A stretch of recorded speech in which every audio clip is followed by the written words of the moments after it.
Imagine one of the most embarrassing moments in your life.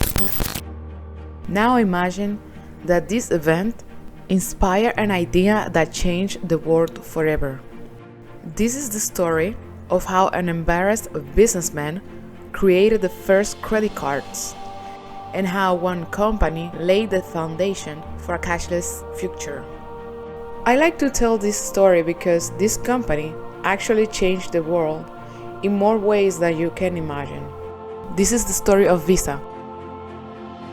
How one inconvenience ignited an idea that reshaped the global financial landscape forever. With about 4.2 billion cards around the globe, Visa is one of the most recognizable brands on the planet. So there is a chance that you are familiar with the brand. Yet, many people are not sure what Visa actually does as a company. A credit card company. Not a credit card company. It's a bank company. Nope. They loan money. Try again. They lend the money to you and then they charge your bank account later. Sorry. I have no idea. Oh! Can I have a clue?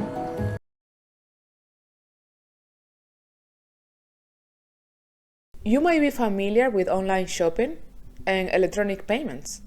Like, for example, when we pay with our phone or when we buy something online. All of these are possible because of companies like Visa. Visa is not a bank. It is not a credit card company. So what is it? It is a global payment technology company. So basically, this company has the infrastructure and the network that makes electronic payments possible.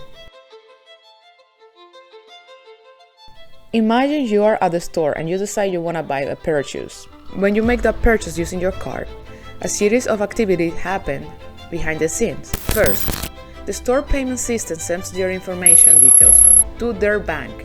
Then, this information gets passed along to the Visa Secure Network. If everything is good, Visa sends the green light back to the store's bank. That bank then tells the store that the payment is approved, and you get to walk away with your new pair of shoes. All of this happened in a matter of seconds. But the story doesn't end there. Later, your bank, the issuing bank, gets the details of the transaction and adds it to your account. It's like a well-choreographed dance, and Visa is the conductor, making sure every step is smooth and secure. In the early days, the common way of payment was cash and checks. This was an inconvenience because we were limited by physical currency. People had to plan ahead, visit banks, and often carry bulky amounts of money. This is without mentioning fraud, counterfeit money, and robbery. In 1949, Frank McNamara, a businessman, was dining at a restaurant with his clients when he realized that he forgot his wallet and he wasn't able to pay his bill. This situation inspired him to come up with an idea that changed the way that people pay for products and services forever. The concept of a universal payment card that will allow people to charge their meal and pay at the end of the month. In 1950, the first Diners Club cards were initially issued to around 200 people. This card allowed people to make purchases at participating restaurants and other establishments and pay at the end of the month. The card quickly gained popularity and attracted a diverse range of customers, including business travelers and executives.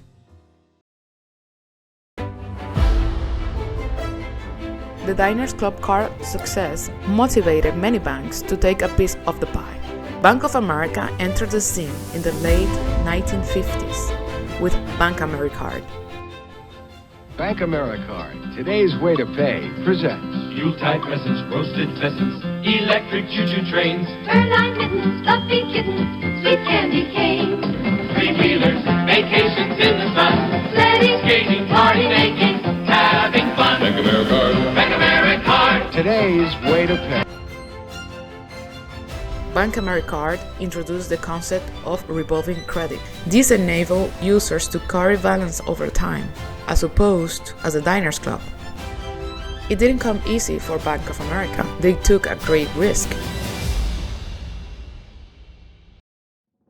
Bank of America's approach involved a grassroots campaign to give out credit cards to a large number of customers. They started in Fresno, California. Due to its moderate size and a mix of urban and suburban population, the bank mailed out nearly 60,000 unsolicited, ready-to-use credit cards to Fresno residents, along with a pamphlet explaining how the cards work. For context, remember that the Diners Club started with about 200 cardholders versus Bank of America that initially had 60,000.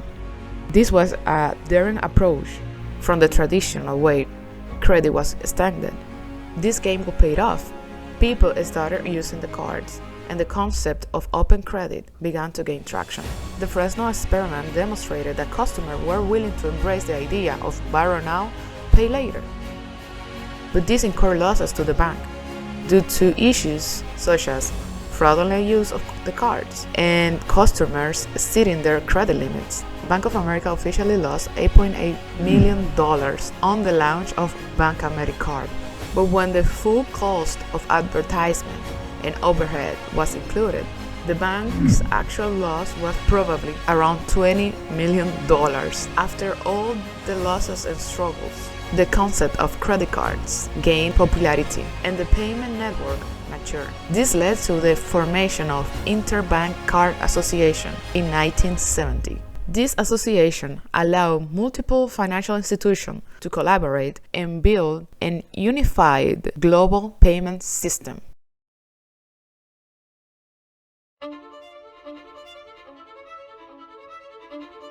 After licensing many banks, Bank of America wanted to expand internationally.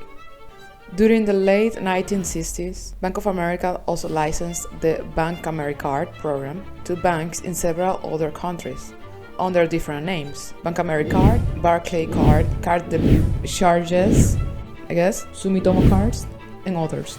D. Hawk, who was in charge of this division, decided on a strategy to change the name to make it universal. So we didn't have all this licensing around the world with different names. He just wanted to unify the name, unify the brand, and that's how Visa came to be. Why is Bank Americard becoming Visa? To keep up with you. In 1976, Bank Americard became officially Visa, the brand name of Visa International Service Association, a company owned by some 50,000 members banks that are licensed to issue Visa cards under their own name. This marked a significant step in the company's evolution to a global payment technology company that transformed the way electronic payments were conducted around the world. Today, Visa processes more than 7 million transactions per day. That's about 5,000 transactions per minute, and more than 8,000 per second. It operates in more than 200 territories. Visa has a market share of 48%. But they are not alone. I bet you heard about MasterCard, American Express, Discover. Those companies are direct competition to Visa. When looking at the complete market or industry, we can see a great dominance from Visa, followed by MasterCard. Visa is one of the revolutionary companies that changed the world, but as of today, it's not the only one that can do the job. This competition is not necessarily hurting the company, since Visa hasn't seen any significant decline caused by its competitors. The payment industry is dynamic, with new players and technologies emerging all the time. So the list of competitors is large and is always changing. We have companies like Stripe, PayPal, Venmo, and many others. It is true that the Visa company has created significant changes like convenience, global accessibility, financial inclusion, security. But the easy access to credit cards led to overspending and debt accumulation. According to the Q2 data released by the Federal Reserve, credit cards balances rose by $45 billion to a high of $1.03 trillion. What about the huge access to personal data? Visa, like other payment companies, collects your transaction data to better understand consumer behavior, which raises concerns about data privacy and the potential misuse and unauthorized access to sensitive information. What about dependency? Have you ever got out from your house to buy something with only your phone? About 25% of people worldwide uses their phone for payments. We are becoming more and more dependent on this technology. It can sometimes lead to a sense of disattachment from the tangible value of money, potentially affecting financial management skills. What I mean is, you can lose the sense of how much money you are actually spending. From paper checks to plastic cards, Visa laid the foundation for a cashless future, a foundation that has affected global connectivity, economic growth, financial inclusion, and efficiency. In a world where every swipe, every tap, and every transaction shapes our life, is Visa a silent hero working behind the scene? Or is it an invisible villain?